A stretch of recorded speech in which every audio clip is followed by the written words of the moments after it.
it's important to tell some patients that they don't have cancer with BPH, so we make an assessment and maybe that's why they're presenting. So essentially our management is dependent on the troublesomeness or bothersomeness of these symptoms. If patients are not bothered and they're reassured, then they don't need to have any subsequent treatment.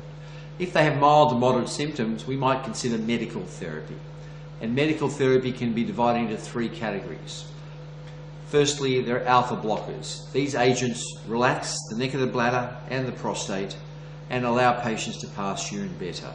Usually, patients have to be on these lifelong for them to be effective. They take about 2 weeks to work, and there are a number of agents that are available. Mini-Press is an agent that's available through the health scheme, the government health scheme, but unfortunately it has side effects as a blood pressure medication.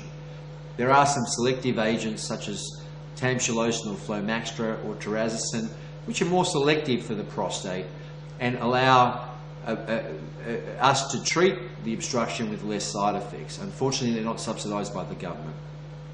It's important to remember also that 20% of patients get better by themselves. So if they start on these medications, they do need to cease them at some stage to see if their symptoms are better, and if they are, they don't need to restart them. The side effects are mainly dizziness or lightheadedness. Some patients get retrograde ejaculation with the semen going back in the bladder when they ejaculate, but that's reversible with the medications stopped. So that's usually my first line medical therapy. The second medical therapy is 5-alpha reductase inhibitors, such as Proscar. They inhibit the transfer of testosterone to dihydrotestosterone. They lead to shrinkage of the prostate. They take 3 months to work. They do have some side effects. Occasionally erectile dysfunction, occasionally gynecomastia, swelling of the breasts. There is some concern that this agent may increase the incidence of more active cancers, and so we're sometimes reluctant to start this, but it is useful in patients who have particularly large prostates or maybe recurrent bleeding from the prostate. The third type of treatment is herbal treatment.